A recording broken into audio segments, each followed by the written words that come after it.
نحمده و نصلی علی رسوله الکریم، اما ما بعد، فاعوذ بالله من الشیطان الرجیم. بسم الله الرحمن الرحیم. جلالت ما حامد کرزی ملی مشر، جناب نظری صاحب، دی کابینه محترم غړي،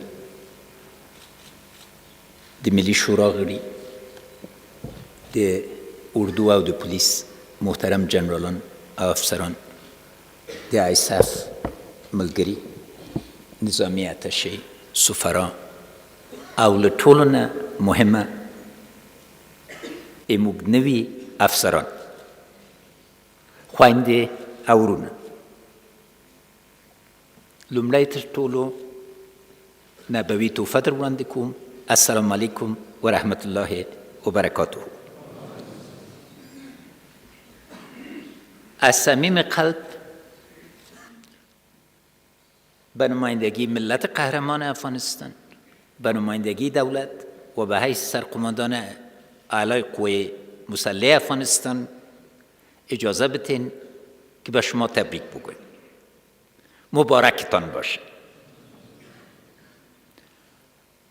شما به قشر قهرمان امروز می پیوندین،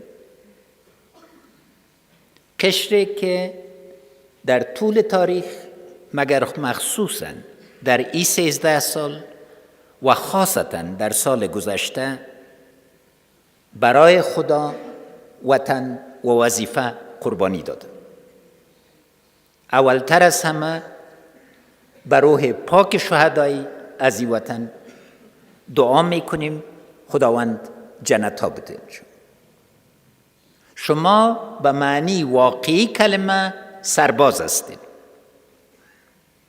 چون سر و جانتان را در خدمت از این وطن وقف کردید.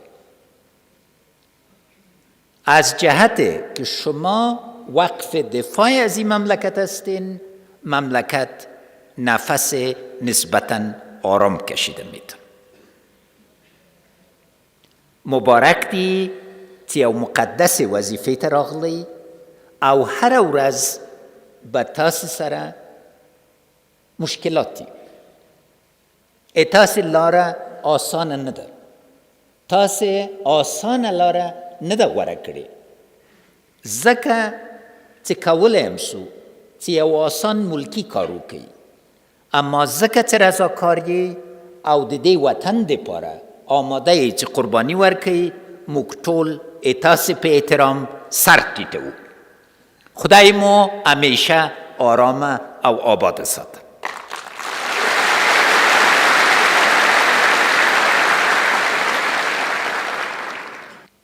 شما هر کدامتان اول رهبر هستین، دوم مدیر هستین.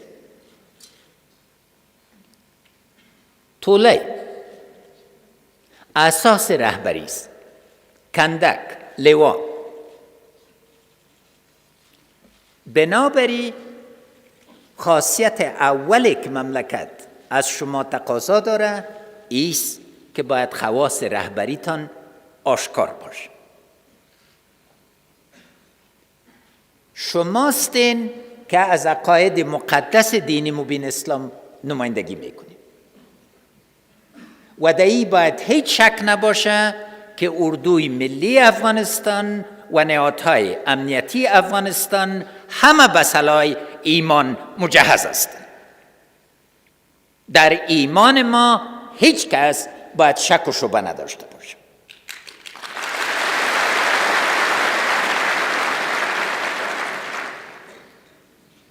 ما بعداً خواهد آمدم جنگ سر ما تحمیل شده.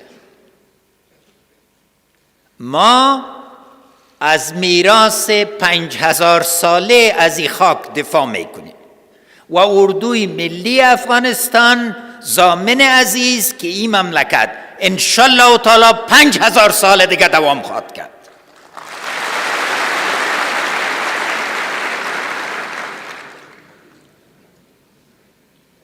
دوم مدیریت است. بزرگترین افتخار از این مملکت که دفاع از ناموس ملی افغانستان است به شما سپرده شد. و شماستین که این میراث بزرگه که ناموس جمعی افغانستان است حفاظت میکنید. فرهنگ سیاسی ما فضل خداوند، فرهنگ عزیز که رهبری ملکی قوای نظامی افغانستان یک اصل قبول شده است. جلالت مآب حامد کرزی این اصل تثبیت کرد، ما دوام رایشانه ادامه میدم. اما به حیث سرقماندان اعلی قوای مسلح افغانستان ما به هر کدامتان مسئول است. حفظ جان شما وظیفه ماست. شما را از خطر دور کردن وظیفه ماست.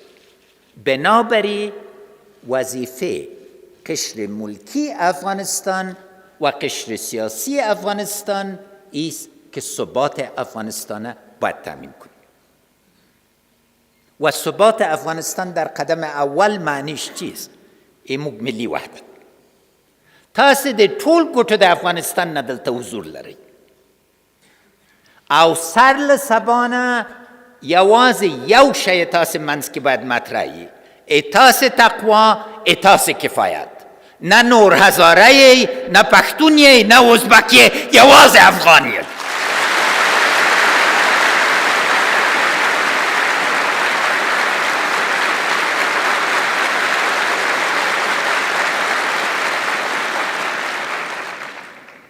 هر یو کم د ستر جنرالی امکان ده.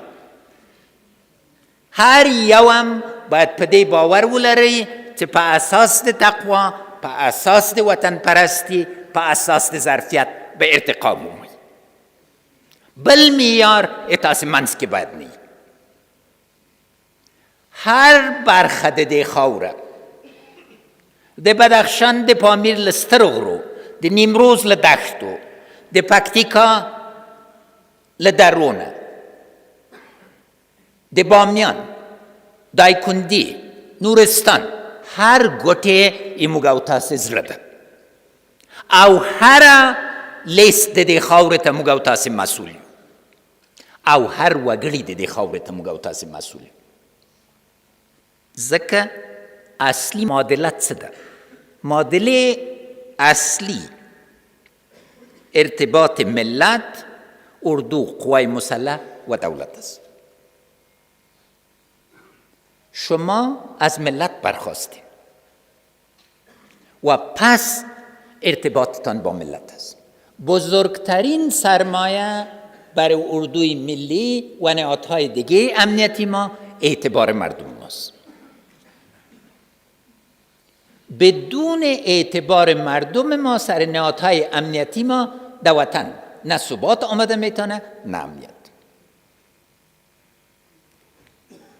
در حین حال مردم افغانستان امروز به یک آواز پشت شما خواهرها و برادرای قهرمان ایستاده است. من از علمای کرام ابراز امتنان میکنم که 4000 عالم دین به یک آواز پشت قوای مسلح قهرمان افغانستان ایستاد شدند. از امی جهت خواهشم از تمام اقشار ملت است که پشت قوای مسلح ما و پشت اردوی قهرمان ما به یک صف واحد ایستاد شوید. و دولت، معنی دولت عدالت است. در دین مبین اسلام حلقه عدالت اساس دولت داری است. دولت طبق قانون اساسی ما برتر از جامعه نیست، خادم جامعه است و من شرف افتخار از این دارم که خادم شما باشم و خادم ملت باشم. پوسنی شرایطو که موږ د جنگ په شرایطو کې او د ناامني په شرایطو کې موږ ملي ځواکونه او موږ قهرمانه ملي اردو هر ورځ شهیدان ورکوي، هر ورځ قرباني ورکوي. دلته باید پوه سو چې ناامني او جنگ موږ باندې تحمیل سوی دی. چند بخش از این ضرورت به ذکر داره. اول اقتصاد جرمی سر ما تحمیل شده. مواد مخدره یک پدیده جهانی است که زیادترین فیصدیش مافیای بین المللی میبره، اما یک عامل عمده بی‌امنی است.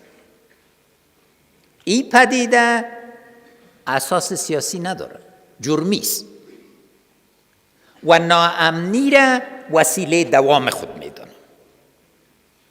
از این جهت باید شما رهبرای آینده ای وطن همه ابعاد ناامنی را درک کنین و مقابلش مجادله کنین. دوم، جنگ های نیابتی است. ما سر کس تجاوز نکردیم و اخطار میتیم که کسی خاک ما را مرکز جنگ نیابتی خود ندانه.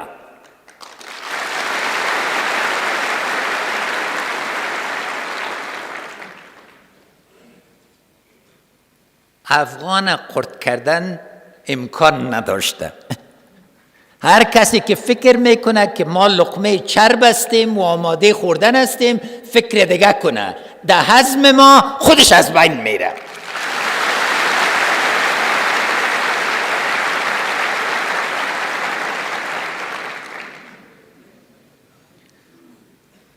سوم، تروریسم منطقوی و بین‌المللی یک پدیده قرن 21 است. این پدیده اساسش رد وطن پرستی است.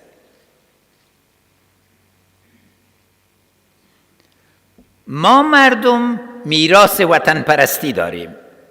5000 سال میراث وطن پرستی داریم. شعر پژواک شهیر ببینین که مادر اسکندر پرسان کرد که چرا در این خاک بند ماندی؟ گفت ارسطو جواب از این دادن نمیتونه، بنابراین دو چیز کو، یکی یک چند نماینده از این مملکت روان کو، یکی یک چند تبر خاک. دفعه اول که مردم رفتن بسیار با آرامی رفتار کردن، گروگان بودن. دفعه دوم زیر قالینا خاک افغانستان انداختن. با مجرد که افغان ها در آمدن شمشیر کشیدن. و از اوست که پژواک میگه 1000 خم نکند مست می پرستان را، چو ذره خاک وطن پرستان را. شما ای وطن پرست هستید.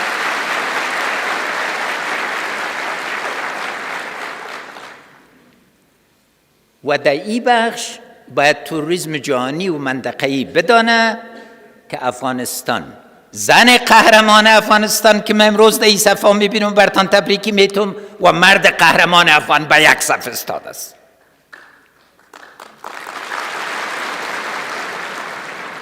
اوس بنیادی است مسئله ترازو د قوه استعمال، مشروع استعمال د قوه او نامشروع استعمال د قوه.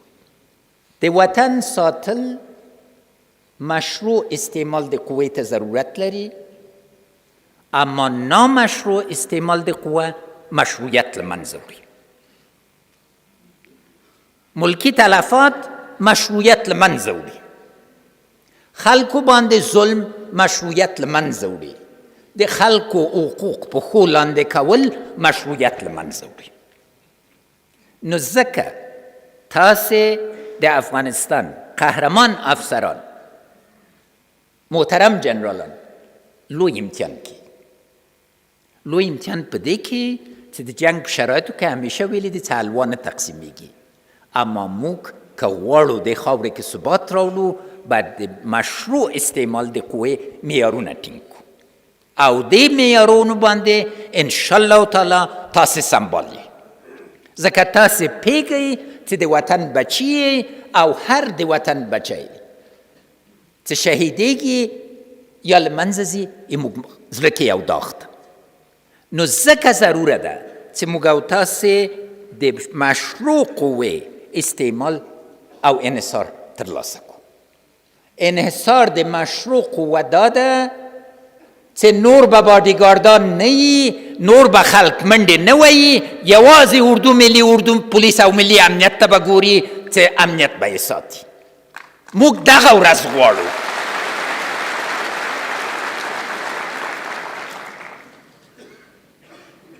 ما در خانواده نظامی کلان شدیم، از این جهت یونیفرم شما بر من نهایت مقدس است. تأمین عزت از این یونیفرم وظیفه اول ما به سرقماندان قوای مسلح افغانستان است و تأمین عزت از این یونیفرم بازم مانعش است که اردو مسلکی شود و واقعاً به خدا، وطن و وظیفه ایمان اصلی داشته باشه. اردو باید متوجه وظایف اصلی خود شود. اردو را به قراردادها غرض نیست و مدیریت از خاطر حفظ جان و حیثیت یونیفرم هر افغان باید صورت بگیره. ما جنگ ما در قرن 21 ابعاد مختلف داره. بعد اول از این روانی است. امروز ببینین در کجا توطئه وجود نداره که در افغانستان نفاق بیاره. من میخوایم در این تالار اعلان کنم که گروگانایی که در زابل گرفته شدن جز یک توطئه در مقابل وحدت ملی افغانستان است و من افتخار دارم که بگویم تصمیم گرفتم که قوای خاص ما عملیات کنن. 69 نفر از مخالفین از بین بردیم.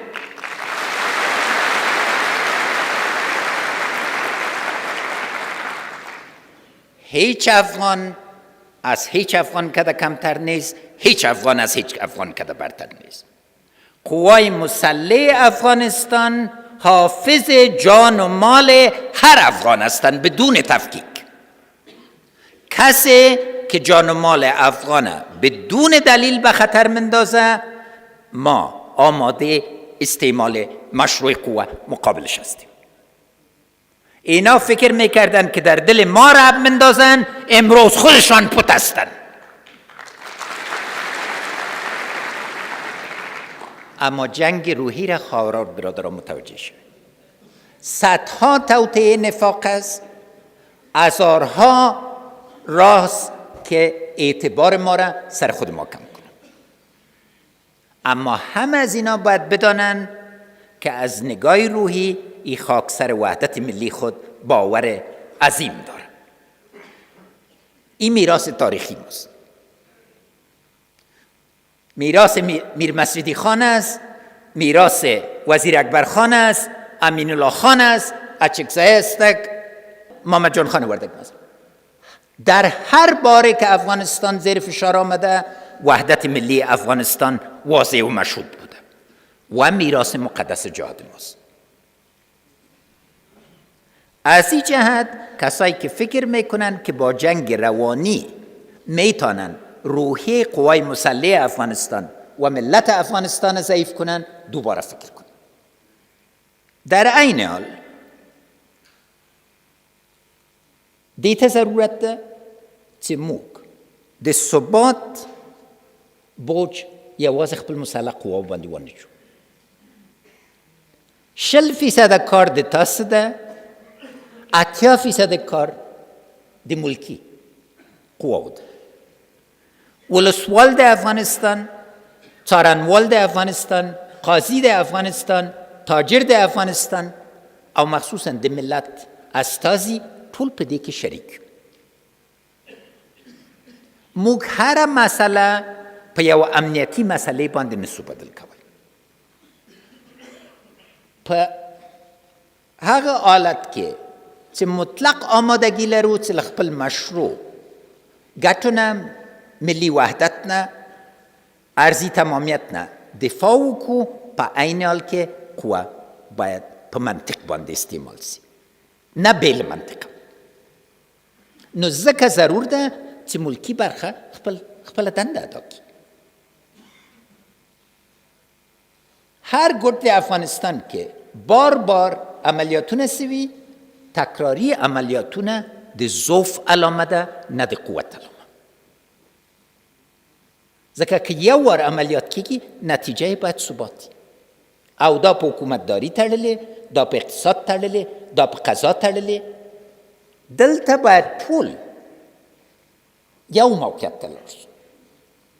او دا ده چې تاسو د هر یو ساتل روغتیا این موږ ټول وظیفه ده. وقتی تاسو ټول وطن ساتئ، ټول وطن باید تاسو وساتئ. بنان ضرورت است که ما مدیریت ثبات سرش فکر کنیم، نه مدیریت جنگ. جنگ جزء ثبات است، اما جنگ تحمیل شده است. ثبات یک طرح منطقی اساسی و اصولی تمام ملت افغانستان و خواسته هم ملت است. در این بخش من میخوایم از تمام همکارای بین المللی ما که در دوران آیسف و فعلا در چارچوب رزولوت سپورت میشن با اکادمی امنیتی ما در تجهیز تمویل و کمک و ابعاد دیگر کمک میکنن، ابراز امتنان کنن.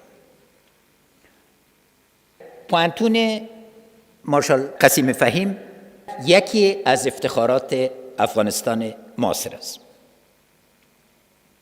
این پوانتون انشالله تعالی برای صدها نسل دخترها و پسرای قهرمان تربیه خواهد کرد تا از این جامعه دفاع کنند. سرمایه گذاری سر از این پوانتون یکی از اولویات ماست. تداوم از این و نوع مدیریت از این بر ما حیثیت حیاتی داره. در اینجا یک پیغام دیگه به شما جوانا دارم، پسرها و دخترای عزیز، و ویست که علم با شهادتنامه پوانتون خلاص نمیشه. شما فن جنگ یاد گرفتید. مهمتر از جنگ و همزمان بیز که فن صلح و مدیریت ثبات یاد بگیرید. و این ابعاد دیگه دانشتان است. اولین چیز که هر سرباز و افسر افغانستان ضرورت داره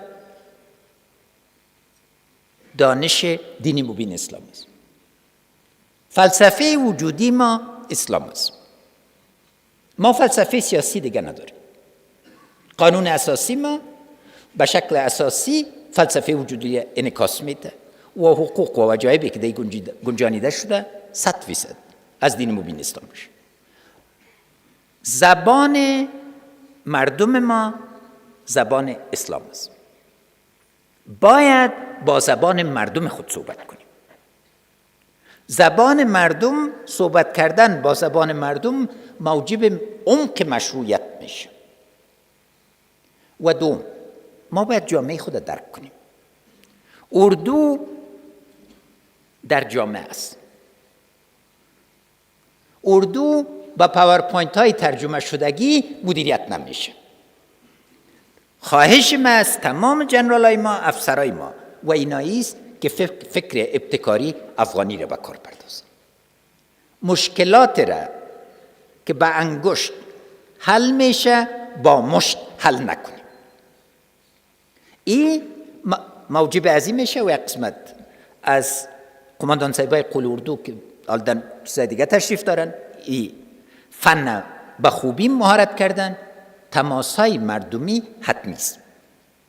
ما باید نقش علمای خود درک کنیم، نقش ریش سفیدای خود درک کنیم، نقش جوانای خود درک کنیم تا اینا با هم انسجام داده شود. به این ترتیب است که باور کلی خلق میشه که انحصار مشروع قوه تنها در دولت گنجانیده میشه و قوای مسلح افغانستان وسیله و نماینده این قوه. بهترین اردویی است که تهدید استعمالش به مراتب مؤثرتر باشه تا استعمالش. و از این جهت پیام آخر ما است مثل که جناب نظری صاحب ابتدا شروع کردن، صلح و ثبات پایدار هدف ماست. اجماع از این جامعه برای ایجاد صلح است، اما صلح که ارزش‌های و دستاوردهای ما را حفظ کرده بود، صلح که از قوت باشه نه از ضعف، صلح که شفاف و واضح باشه نه پشت پرده. ما برتان اطمینان میتم که سر هیچ یک ارزش‌های ملی ما امرای هیچ کس هیچ نوع معامله صورت نگرفته و نخواهد گرفت.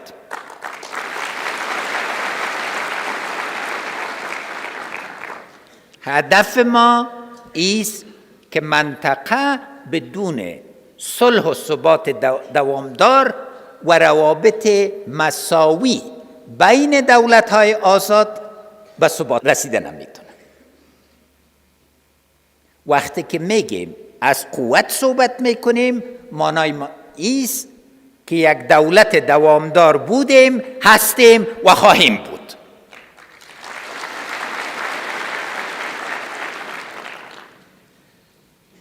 صلح قربانی میخواه، صلح گذشت میخواه، اما از همه که زیادتر صلح تدبیر و اجماع میخواه. صلح نتیجه وحدت ملی و اتفاق ملی خواهد بود. از این جهت انشالله تعالی تلاشای خود به صورت متداوم نگاه خواهد کردیم تا هدف به دست بیاید. تمرکز سر هدف، شما درس اول استراتژی را که میخوانید نیست که باید بدانید که به کجا میرسید. باز کج و پیچ را قابل توجیه است، چونو تکتیک است. هدف والای این مملکت صلح پایدار است، صلح که در او هر افغان خود در پیکر سیاسی افغانستان شامل ببین و هر مهاجر افغانستان دوباره به وطن بیاید و کلمه بی جای شدگی داخلی در قاموس ما جای نداشته باشه. زبیا هم ایتاسو چیرو تا چی گورم یو بنیادی یقین ترسید. شرایط سختو تیر میاستی درانی میاستی بی مخصوصا ملی اردو تا ځکه له هر خوانه ورباندې هجوم، اما نن په دې ویاړم چې ملي اردو دفاعي حالت نه وتلی په خوځښت کې ده. تشکر جنرال صاحبای ما، تشکر قوای مسلح ما.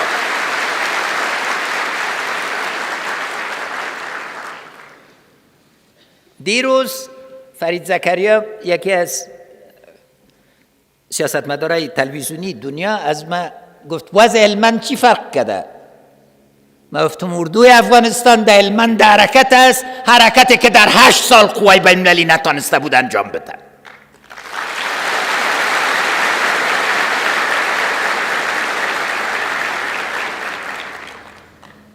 نو ځکه تاسې څیرې کو ټینګ عزم وینم، تاسې دا ټینګ عزم ما ته دا اطمینان را کوي چې دا خاوره انشالله تعالی لومړی به خدای جل شانه ساتي او پس لغنه به تاسې ساتي چې موږ به تاسې هغه بریالیتوب ګورو چې د هغه په اساس کې یوه میرمنه له یو ګوټ د افغانستان نه بل ګوټ ته بې له دې نه چې ډار ولري حرکت وکړي، یو ځوان بې له دې نه چې ورته ډاري وکړی سي چې هرې منطقې د افغانستان نه مکتب ته یو بل منطقې ته لاړ سي، چې هر معلم د افغانستان دې پسې به نه ګرځي چې د بې امنیتو مناطقو امتیاز به ګټم، دې باندې به فکر کوي چې چیرې به ډېر تر خدمت کو. نو زه غواړم بیا مبارکي درکم و از پیشتان تشکر کنم. مبارکی از خاطر ازی که یک پروسه بسیار مهمه به انجام رساندین. تشکر از خاطر از اینکه هر کدامتان رضاکار هستین، هر کدامتان متحد هستین، متحد به این وطن هستین، متحد به یونیفرمتان هستین، متحد به قانون اساسی تان هستین و متحد به دین مبین اسلام هستین. تل دیوی افغانستان، پاینده باد اردوی قهرمان افغانستان.